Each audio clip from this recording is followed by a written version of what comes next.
Welcome to our channel. Today we how to cancel ClassPass membership step by step clearly. To begin the cancellation process, log into your ClassPass account on the website or app. Navigate to the Profile section or Settings.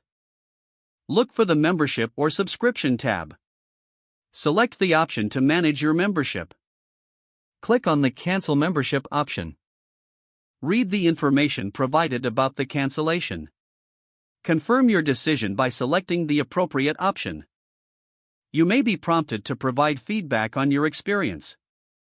Once you complete the cancellation, you should receive a confirmation email. Check your inbox to ensure the cancellation was processed.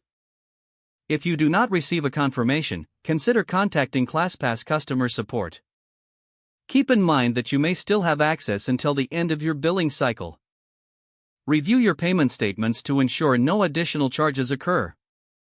If you decide to return to ClassPass in the future, you can easily rejoin. Make sure to log out of your account once you are done. This completes the ClassPass membership cancellation process.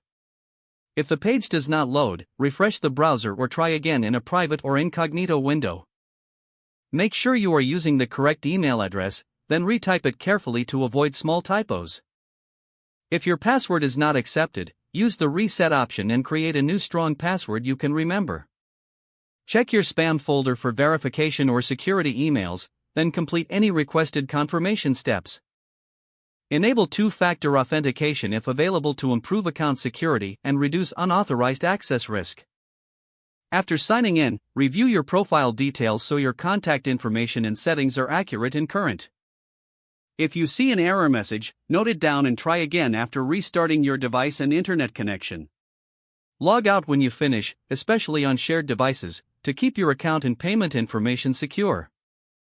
If the page does not load, refresh the browser or try again in a private or incognito window.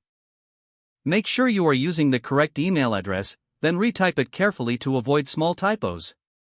If your password is not accepted, use the reset option and create a new strong password you can remember. Check your spam folder for verification or security emails, then complete any requested confirmation steps. Don't forget to like this video and subscribe to our channel for more step-by-step tech guides.